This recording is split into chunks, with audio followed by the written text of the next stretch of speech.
friends, and welcome to Conversations with Consequences. We are the ladies of the Catholic Association, bringing you witty and charming in-depth conversation on the topics that matter to you with the leading thinkers and movers of our time. Conversations with Consequences is part of the EWTN Global Catholic Radio Network. Our radio show is always a podcast, and you can listen by going to thecatholicassociation.org/podcasts, or you can just go directly to wherever you listen to your podcasts. I'm your hostess, Dr. Grazie Christie. I hope you're having a wonderful Easter season. We have a great show for you today, as we do each week. And again, thank you for joining us again this week to all our regular listeners.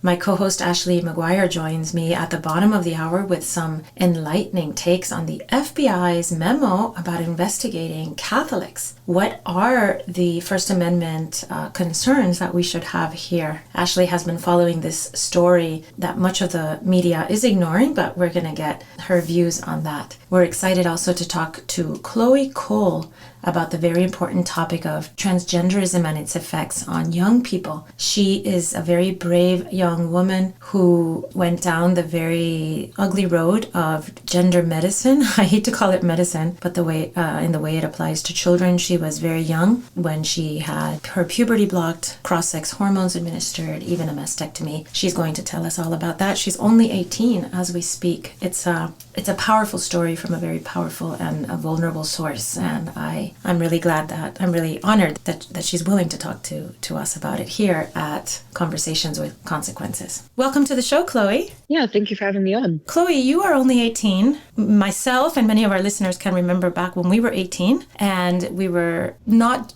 doing the kinds of things that you are doing. You are very bravely going about the world and telling your story and entering into situations which I'm sure are very difficult, putting yourself in the spotlight, answering aggressive questions, and being very, very brave. Where do you find the strength for what you are doing? I think the biggest thing motivating me is just knowing that there's more young people, and especially young girls and boys who are out there struggling with the same thing that I am, and many of them don't really have a voice, and they're not able to speak out for themselves. And I was in that situation once, and it's not something that I wish on anybody else. So you feel that you are sort of on the leading edge of a group of young people who have been ill-served by society, by the medical profession? Right. And you're willing to do what most of us are not willing to do, which is to let ourselves be in that leadership group, right? In a situation which is very contentious. Yeah, I really feel strongly called to speak on the subject after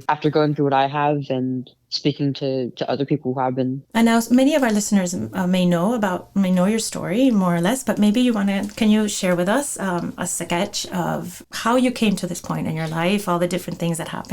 Yeah, so I am a detransitioner, meaning that I was somebody who went through the process of medically and socially transitioning to the opposite sex, and then I went back on my decision. And this all happened while I was still a kid. I started socially transitioning at 12, meaning that I changed my name and the way that I presented and dressed myself. And then I was medicalized at 13 with puberty blockers or Lupron and testosterone. And at 15, I had a double mastectomy. And just a year afterward, when I was 16, was when I had stopped transitioning. Oh my gosh, you were extremely young at 12 to be making these decisions. Let me ask you, this decision, where did it come from? Were you influenced by your peer group or what you were seeing on the internet? Yeah, for me, I had struggles relating to being a girl growing up, but it wasn't until I started using social media that I was introduced to the idea that I could be a boy, that I didn't have to be a girl. And so, there were a lot of things that I think made me vulnerable to that, being that I started puberty at a pretty young age. And so my breasts started developing when I was only around 8 or 9. And this was really uncomfortable. I would hear comments about it all the time from my peers. And I became really conscious of my body at a very young age. And I started to develop body image issues. I often felt like I wasn't enough of a woman and that I would never compare to other girls and women, and that I would be better off as a boy. I was also, I had a previous diagnosis of ADHD, but I strongly believe that I'm actually on the spectrum. And so you found the onset of puberty very disturbing, which I'm not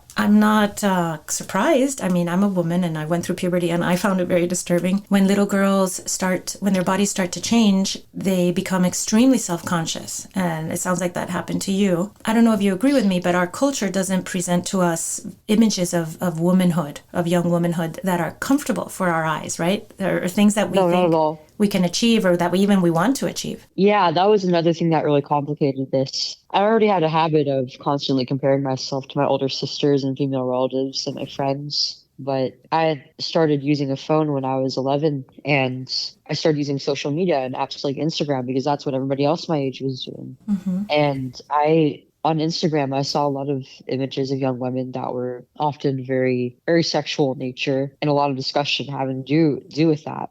That I don't think that anybody that age should be exposed to that. I mean, this is content that is already difficult for adults to digest. And for me, it definitely was. And it really did complicate my view of what being a woman was actually supposed to be like. And even the stuff that I would hear about womanhood from other women and girls was always very negative. It was always about the negatives, about the pain of menstruation and childbirth and pregnancy and menopause. And nobody ever talked about the good things that came with it. Mm-hmm. It was hard to imagine myself growing into a woman. Do you think that the heavily sexualized culture that is reflected back at girls, where a woman, I mean, I've raised so far 2 girls, and I've helped them go through womanhood, and I had that experience too, go into womanhood from girlhood. And when you're a little girl, you're protected. You're like in this beautiful pink bubble, right? And everybody treats you beautifully, right. And your parents treat you like a princess. And everywhere you go, you're a delight to everyone's eyes, right? But in a beautiful, pure sense, in a very decent and moral sense. And then when you start to look at womanhood as something that's about to happen to you, what you see in the culture is that a woman is treated as a sexual object. And so not only, and I'm telling you how I feel, and I'd like to know if this makes sense to you, if this is what you... No, it does. Yeah, that's absolutely how I feel. And then in exchange, how I felt growing up. You say, okay, I'm going to become a sexual object. I'm also going to have a debilitating, painful, undignified period once a month. And they say that childbirth is horrible and that and I'm going to be weighed down with screaming children. Why would I want to be a woman? Is that how you experience this? Yeah, in a lot of the discussion that I would hear from like young women, especially online and like these feminist circles, about things like being a mother, the importance of like building a family was really downplayed, and it was always about like how annoying and screamy children are, and how they use phrases like ruin your body for nothing, just so horrible. Like it's a total loss. Another thing about that, they don't bring anything good. They only take away from you. About what you said about childhood, though, about female childhood, that was another thing. I often felt like I wasn't taken seriously because I was too cute, because I was just a girl, and no matter if it often felt like because I was cute. I hated the word cute. I hate being called cute.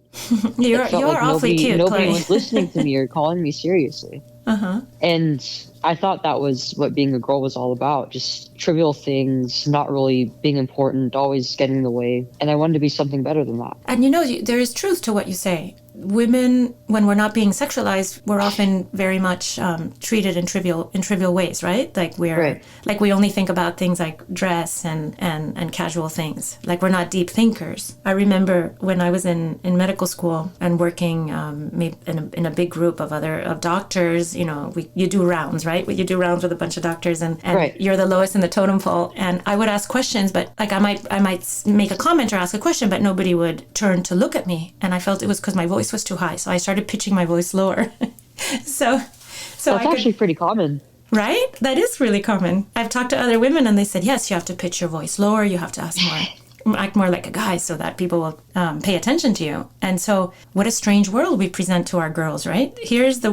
Welcome to womanhood. Here's what womanhood is like. It's and we reflect back to them a very negative experience. And let me ask you, what did you hope life would be like as a man, as opposed to entering adulthood as a woman? What were your dreams? Well, I mean, a lot of my idea of what being a man was really like was kind of a caricature based off of how I saw my older male relatives, including my brothers and my dad. And I tried to mimic them. I tried to emulate them and my peers at school. And on one hand, I really just didn't want to be a woman, and I didn't really see myself as a woman. I often felt like I didn't even look like a girl at times, and I didn't really enjoy being feminine for a period of time.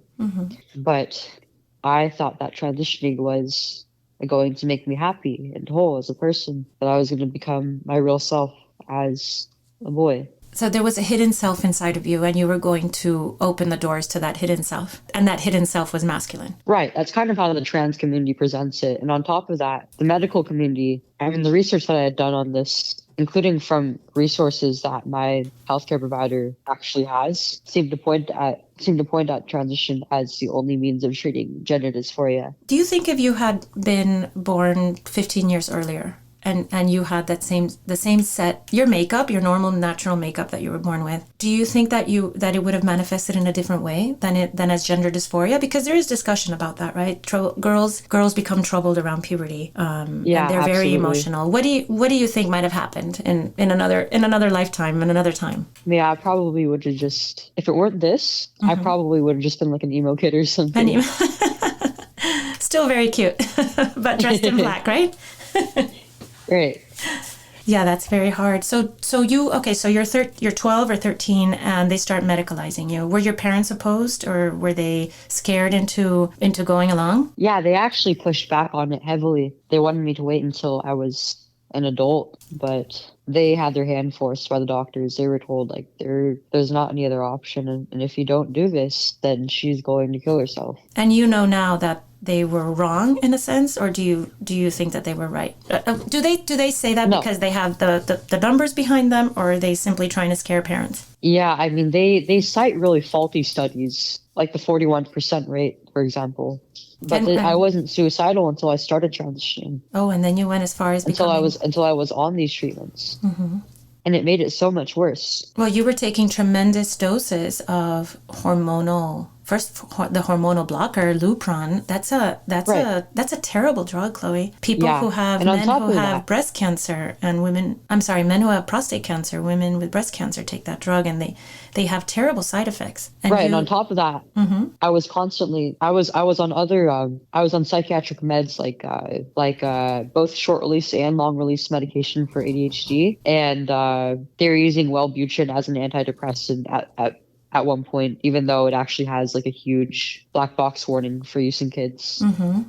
Yes, it does. And the ADHD medicines cause emotional fluctuations, which are very violent. Right. So you were on all these drugs, and here you are, a little 12-year-old girl, trying to navigate this hormonal nightmare and chemical nightmare that's much worse than puberty, right? I mean, it's so unnatural. Yeah, and really, puberty would have been the cure. Puberty was your cure. Amazing. And what happened when they added testosterone? What happened to your mental makeup and your emotional makeup when the testosterone started? The blockers were really stressful to be on because the drop in sex hormones actually induced a period for me, which people say like it's supposed to be like a stasis where kids can decide whether they want to go on to the next puberty or not. Like a pause. But it's not like that. And it not only does it pretty much induce a state of menopause, it also causes periods in girls who have already had them, and you can't stop puberty anyways. So I was very lethargic on them. I was getting hot flashes and itching all over my body, and it was just really depressing for me. I really just wanted to move on to the next treatment, which came about a month afterward, and I was put on testosterone, which that felt great. Because my body was no longer in the absence of sex hormones, and testosterone is a very it's a mood improver. It improves your powerful. mood. It gives you. It's powerful. It's a powerful hormone. It does fabulous things. If you want to improve your mood and have energy and sleep well, and yeah, it's amazing. You're describing.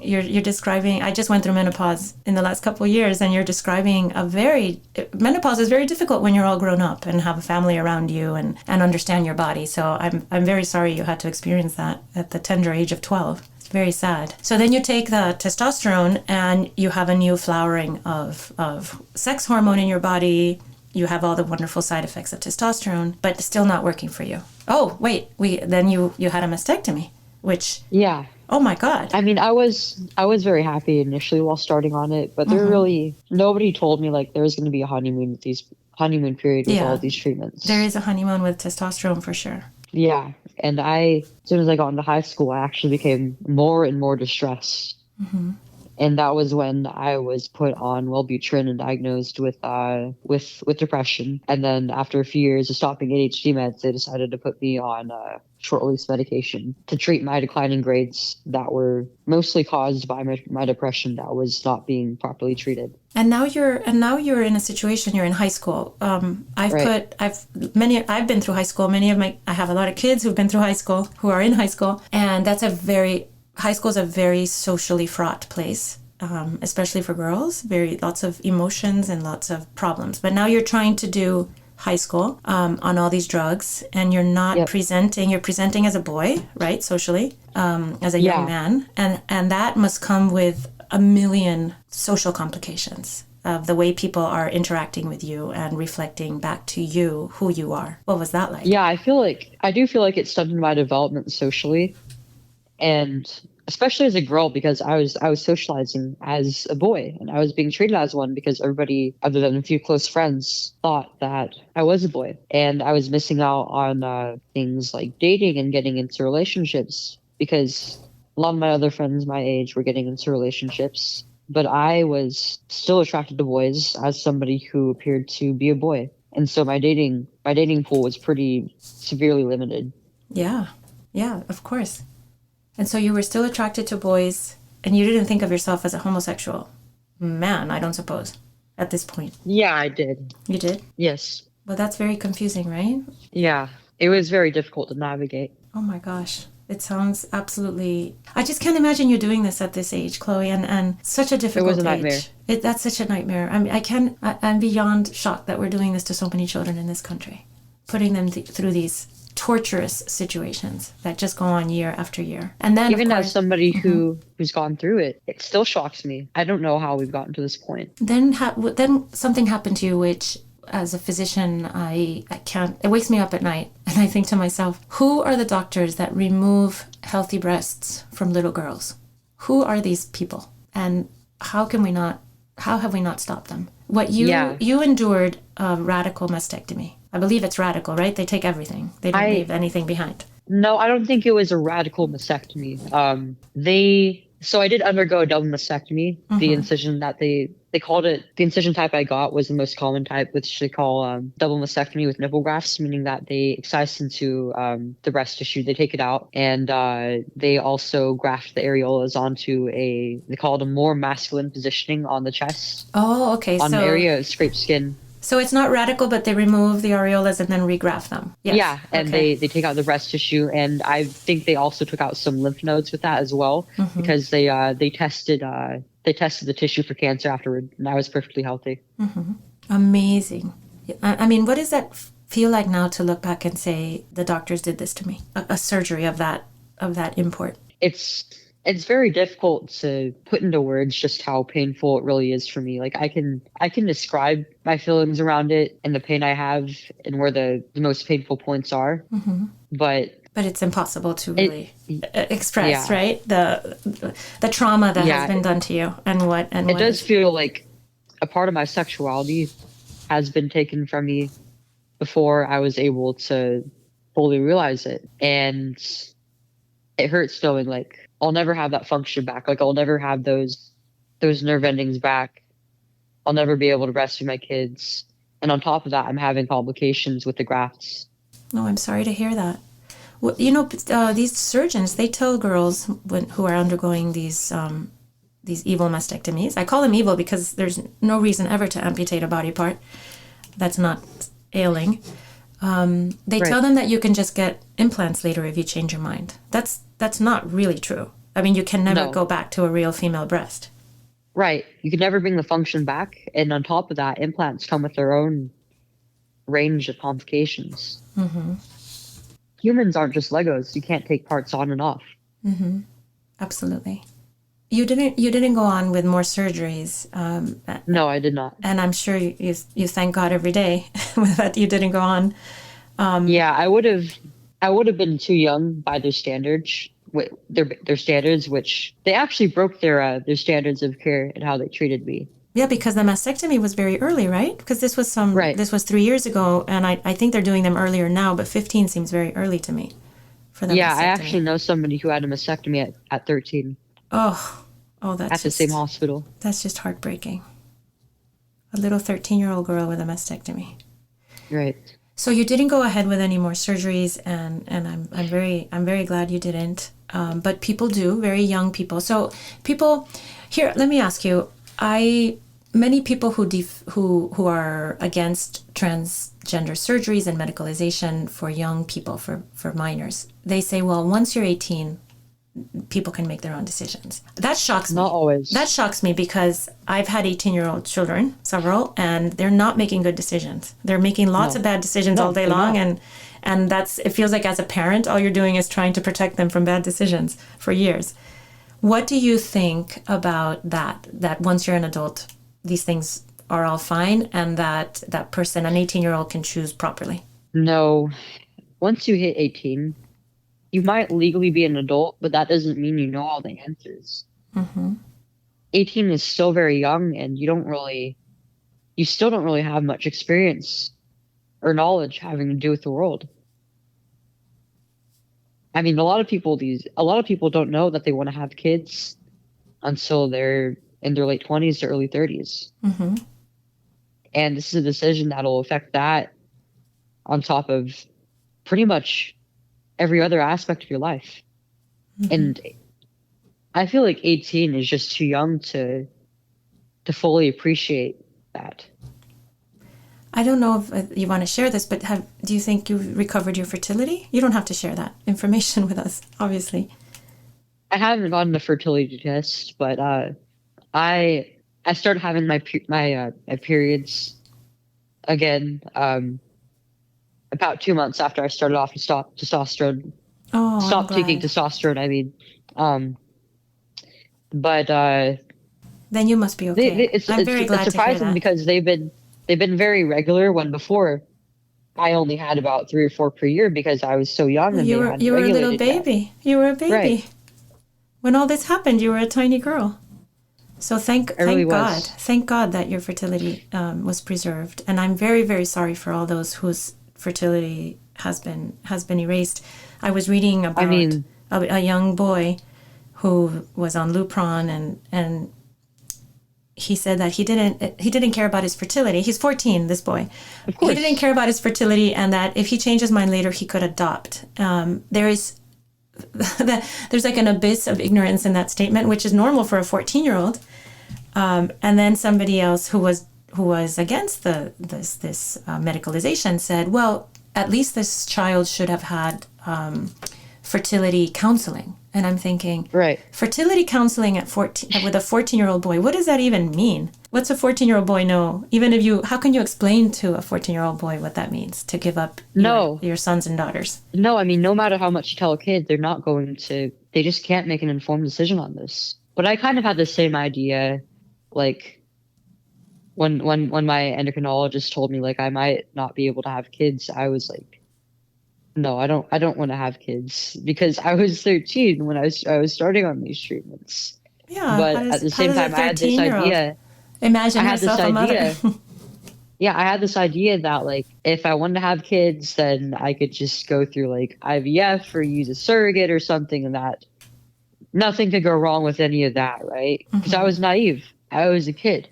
Right, and there's a lot of rhetoric out there acting like children you can sort of pull them off trees like apples, right? When you want a child, you just reach up and grab one, as though that's even possible or even should be done, right? Like children should just be got whenever one wants them instead of coming from our bodies.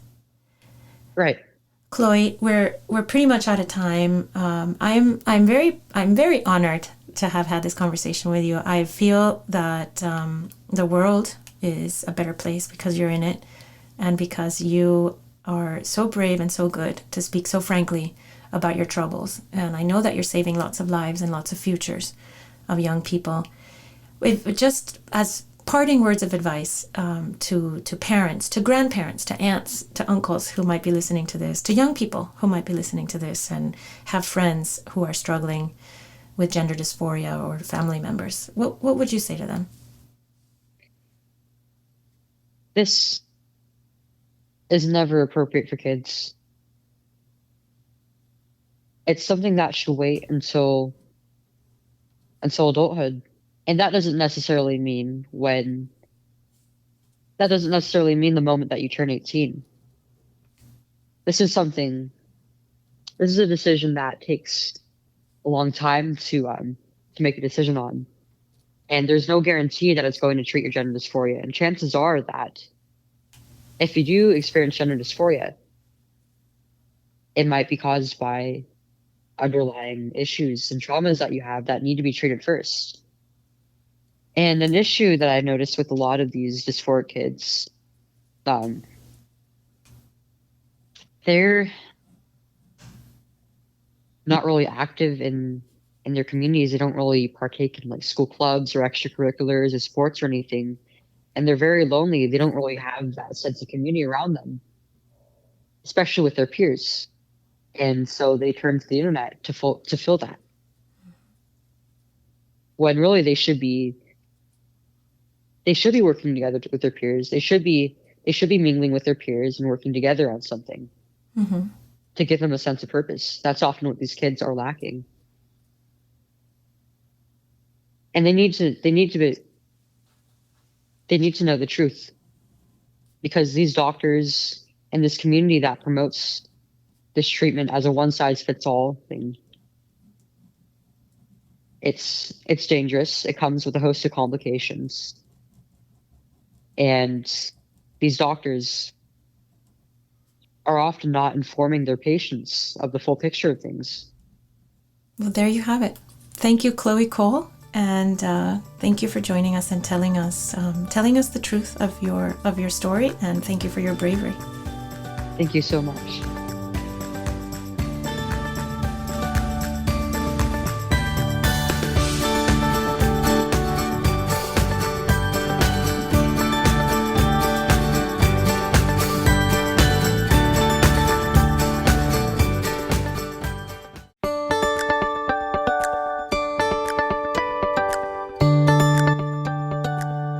Welcome back to Conversations with Consequences. I'm your hostess, Dr. Grazie Christie, and I'm joined now by my dear friend and colleague at the Catholic Association, Ashley McGuire. So much fun to have you on the show, Ashley. Welcome back.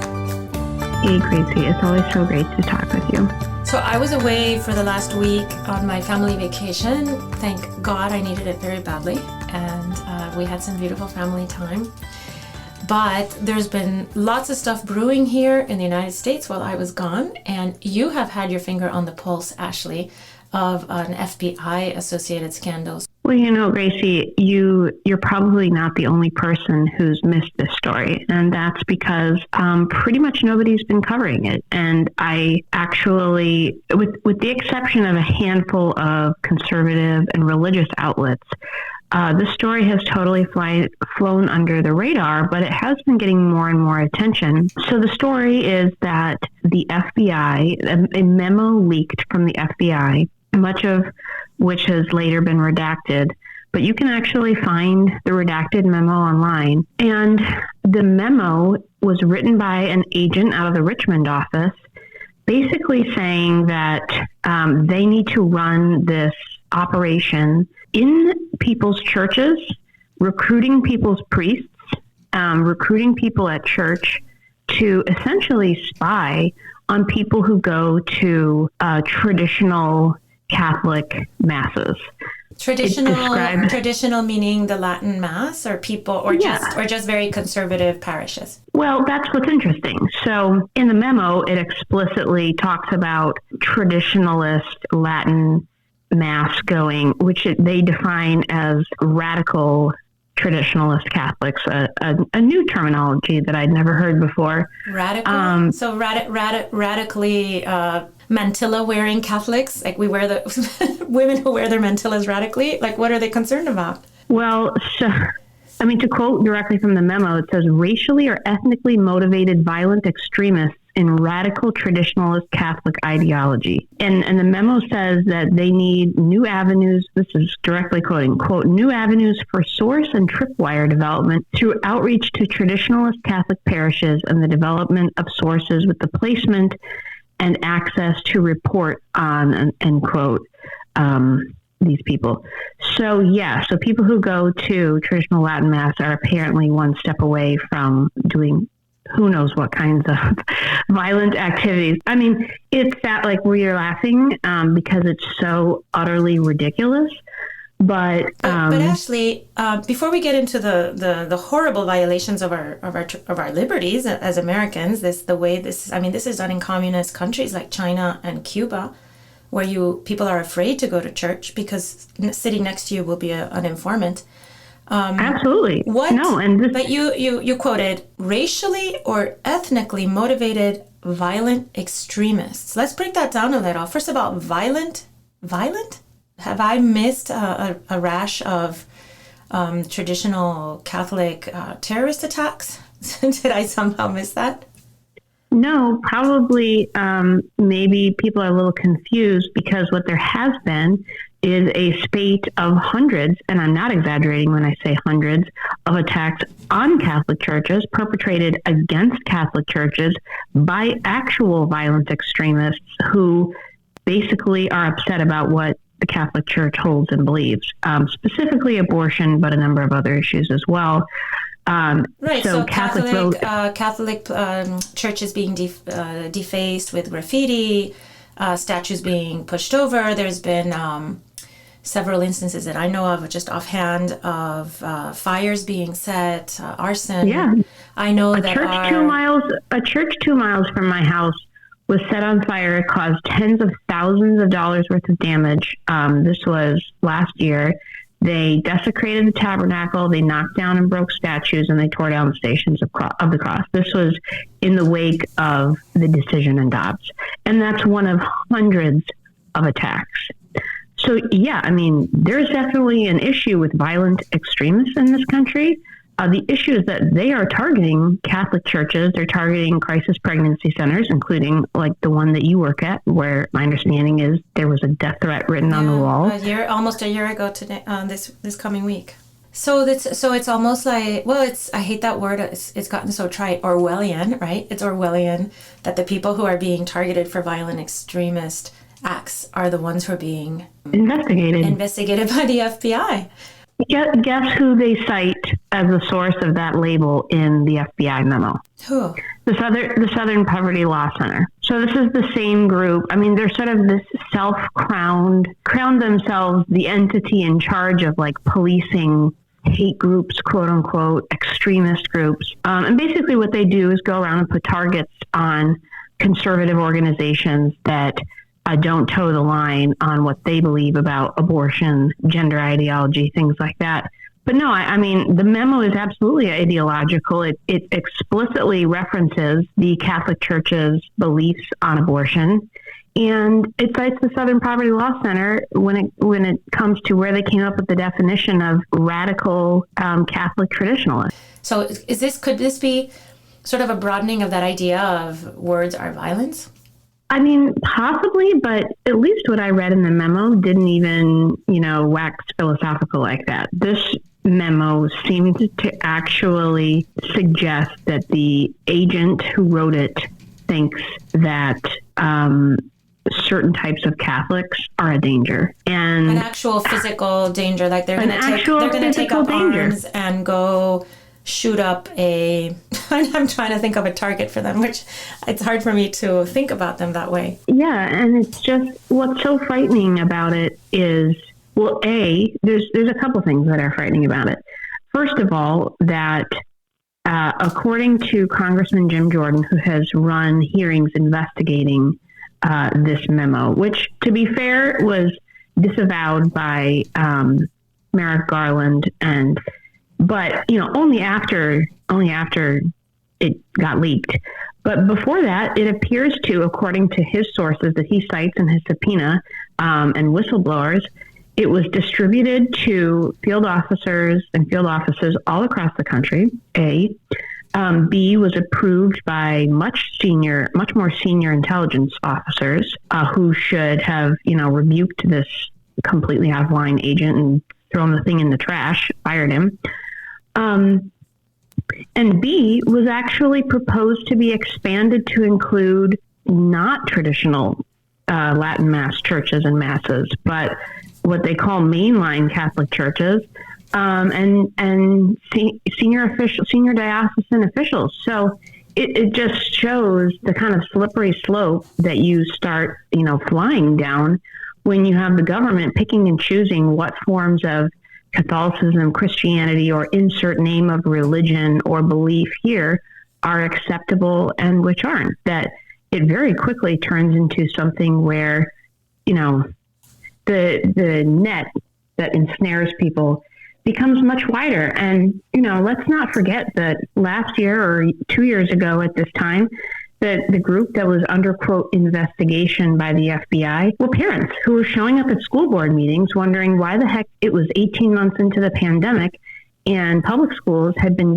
forked over millions upon millions of dollars worth of funding to supposedly reopen, and they were still closed because the teachers' unions were acting like mafia figures instead of teachers and holding public schools hostage. So these parents were upset, and school board meetings were obviously tense situations, and they were labeled domestic terrorists and investigated by the FBI. So the FBI has basically been being weaponized against American citizens who don't toe the line, who don't march in lockstep behind whatever it is that the administration and their thugs are doing. And right now, that happens to be the Catholic Church. And it's really scary. And, as you point out, this is the stuff of communist totalitarian countries.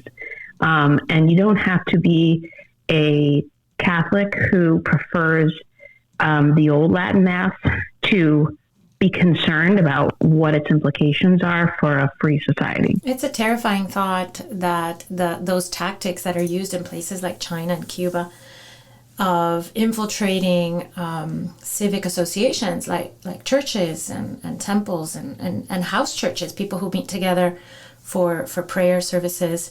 That's what the government does in those places. They find out that someone's having a prayer service or they know about a mass that's going on, and they will send an undercover person to monitor everything that's going on. And I've talked to Cubans, especially, no Chinese, but I've talked to Cuban friends of mine who explained that it doesn't just have a chilling effect on religious expression and your ability to practice your religion, but it has a terrible effect on the trust between human beings. In other words, that everywhere you go, and in the place where you should have the most trust and the most ability to sort of unburden your soul and find companionship, and which is what we find in our religious observances, and find community, that's where you're most afraid of finding traitors and having your words recorded and used against you, and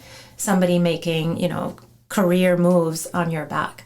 So I find this memo extremely scary, and it has a lot to do with the secularization of our society and the way that here in the United States we used to have a deep respect for our pluralistic society, that everybody, you imagine that scenario, and it's true. Like in my little town, there's a corner where there is a Jewish temple, a Presbyterian church, an Episcopalian church, and a Catholic church, and then there's another church. There's 5 churches in one corner, and this is just a typical little American community, right? And all of us coexist happily, and also the people who don't practice anything, and that's the beauty of America.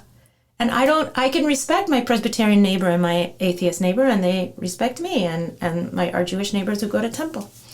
The other day it was Passover, and the Jewish rabbi came because he knows my husband used to be Jewish, and he brought us matzah for Passover, a beautiful box of gift matzah. It was gorgeous. And this that the FBI has done flies in the face of that beautiful American pluralistic tradition where all of us live together in peace and respect each other and can see the brotherhood and the sisterhood of other co-religionists, other religionists, and we don't have to share all the same beliefs, but we can respect them. Don't you think that this just flies in the face of that and destroys the essence of who we are as Americans? Definitely. And, you know, in an article that I'm working on about this, I point out that the irony is that it's these houses of worship that, you know, if the government really is concerned about violent extremism, the place where people come together peacefully despite differences are houses of worship. Mm-hmm. They, you know, whether it's, I was struck by this even before I really keyed into what was happening or what had happened with the FBI in these hearings. The other day when I was at Mass and, you know, sitting behind the row of wheelchairs at the front, you know, with the kind of wriggling kids in the back, thinking, in what other place anywhere in civil society am I simultaneously with rich people, poor people, people of all different races, people of all different political beliefs, disabled people, elderly, the youngest children, pregnant, it's just that, and I know that other houses of worship, synagogues, are the same. And yeah, it's really a beautiful part of our lives. It's the peaceful part. It's the community part. It's the loving part, right? Right. And these are the places and the experiences that actually quell extremism. Mm-hmm, exactly. Because it's where you are united in a higher belief, in a calling for the, you know, toward the common good with people that you're different from. And also, that has always... Ashley, there's just I can't think of any events that link traditional Catholics to violence. I can't think of a single one. Am I missing something that you know about? No, right? No. And I mean, that's a little bit, it's both besides the point and the point. I mean, it's, you know, both the idea that, as you point out, the people who are wearing mantillas and, you know, doing Gregorian chants are going to suddenly pick up AK-47s is so bizarrely off key that it's bizarre. The women have too many children to be worried about, or to be able to go get their gun license. They're way too busy, and the men are supporting all those babies, and that's really beautiful. But it's also besides the point, because the real point is that they're being targeted because they're the people who are most likely to adhere to the church's teachings that people don't like. Mm-hmm. And so I think that's why they were being targeted in this quote unquote investigation. You know, I'm glad that the FBI is being called out, but more people need to be aware of this, that this was something real that happened. It wasn't just, you know, I think there's an attempt to spin it as, just some rogue agent in some office. No, it wasn't. Not according to the subpoena. This was widely known about, and I think is part of a broader concerning pattern of an entity that's meant to protect our rights is being weaponized against our rights. Well, thank you, Ashley, for giving us all that information and for joining me today. Thanks, Gracie. Every morning, the Catholic Association reviews all the latest news and sends our subscribers a carefully curated collection of the most important news of the day. Items are specifically selected for a smart Catholic audience like you. Don't let the world take you by surprise. Subscribe to our daily media roundup at thecatholicAssociation.org. And now, Father Roger Landry offers us, as is customary, a short and inspiring homily to prepare us for this Sunday's Gospel. This is Father Roger Landry, and it's a privilege for me to be with you as we enter into the consequential conversation the risen Lord Jesus wants to have with each of us on the solemnity of his body and blood, popularly known as Corpus Christi, this Sunday.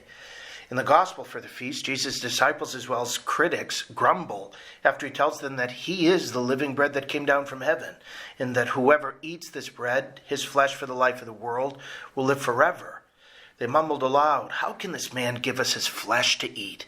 And Jesus doubles down, saying, unless you gnaw on the flesh of the Son of Man and drink his blood, you do not have life within you. Just as the living Father sent me and I have life because of the Father, so also the one who feeds on me will have life because of me. In response, the critics would ultimately say, this teaching is hard, who can endure it? And many of Jesus' disciples who had listened to so many of his life-changing words, who had witnessed so many of his stupendous miracles, including the multiplication of the 5 loaves and 2 fish to feed more than 5,000 people, which happened immediately before the scene in the gospel, they all left. They were right in saying that Jesus' teaching about the Eucharist was very hard. To them it sounded like cannibalism. Jews couldn't even touch blood without becoming ritually impure, and Jesus was telling them that they needed to drink his blood. Sometimes I think the reason why some Catholics, like some of our fellow Protestant brothers and sisters, don't find this teaching hard is because they think Jesus is only talking symbolically. He wasn't. He stressed his flesh is real food and his blood real drink. We need to approach this difficult reality with faith. After many of the disciples left, Jesus turned to the 12 and asked if they wanted to leave. That's when St. Peter, who had stepped forward in Caesarea Philippi to say that Jesus was the Messiah and Son of the living God, courageously stuck his neck out again and said, Lord, to whom shall we go? You have the words of eternal life. We've come to believe and know that you are the Holy One of God. What he was essentially saying was, Jesus, we don't have the foggiest idea as to how you're going to give us your flesh to eat and your blood to drink. But what we do know is that we believe in you. Because of that faith, we believe in what you say. So if you tell us that we need to eat your flesh and drink your blood to have life, show us how. And Jesus would during the next Passover, when during the Last Supper in the upper room in Jerusalem, he would totally change bread and wine of the Passover celebration into his body and blood and say, take and eat, take and drink.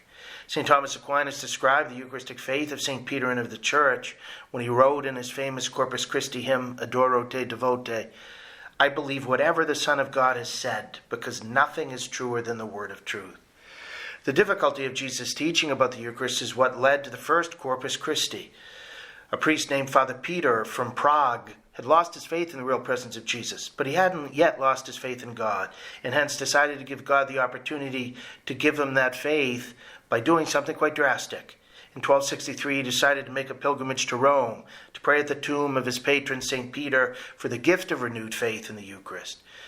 To make a pilgrimage to Rome was quite an undertaking. It meant an 851-mile walk. At 20 miles a day, it would have taken a month and a half each direction.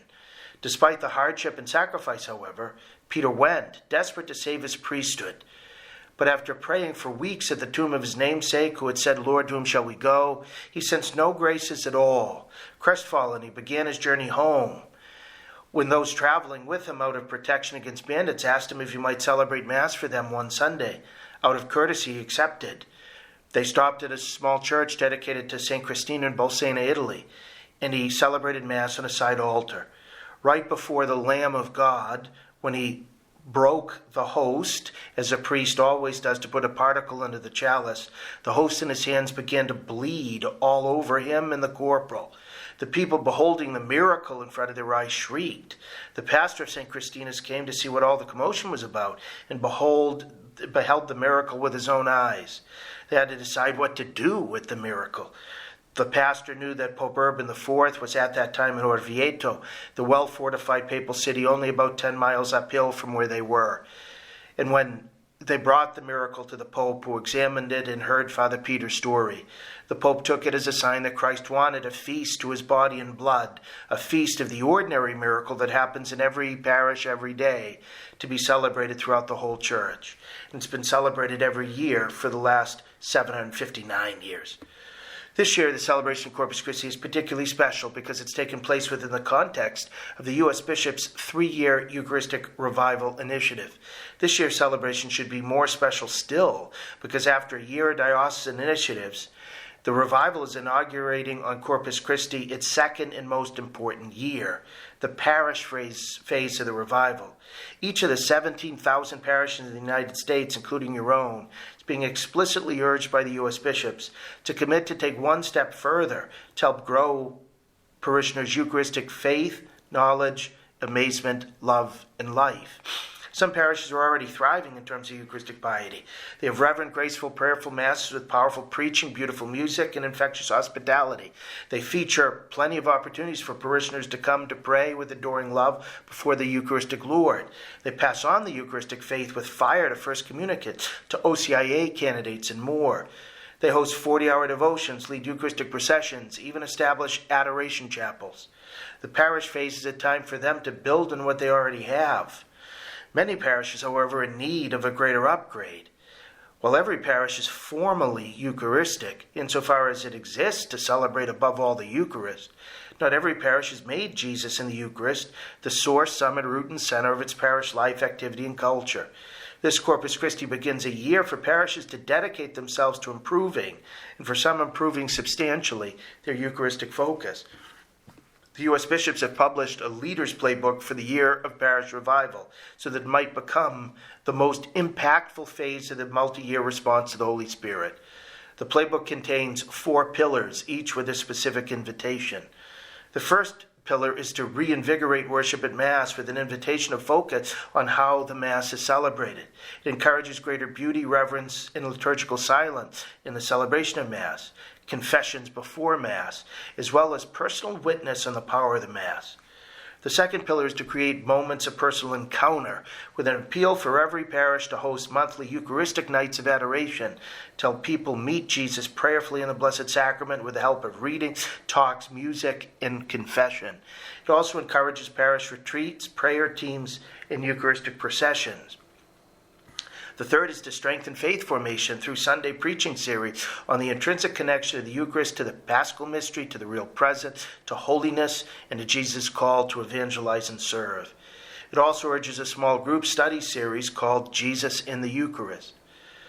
The last of the 4 pillars is to form and encourage people to go out to invite at least one person back to Mass and to give special care to those in need and on the peripheries of existence.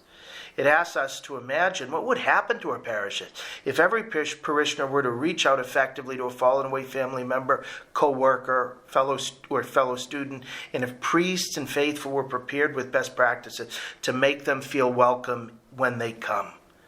The playbook is an important resource to help every parish take at least one step forward during the parish phase of the revival. If parishes take it seriously, however, those steps could be enormous strides and create the momentum that the revival as a whole is seeking to catalyze.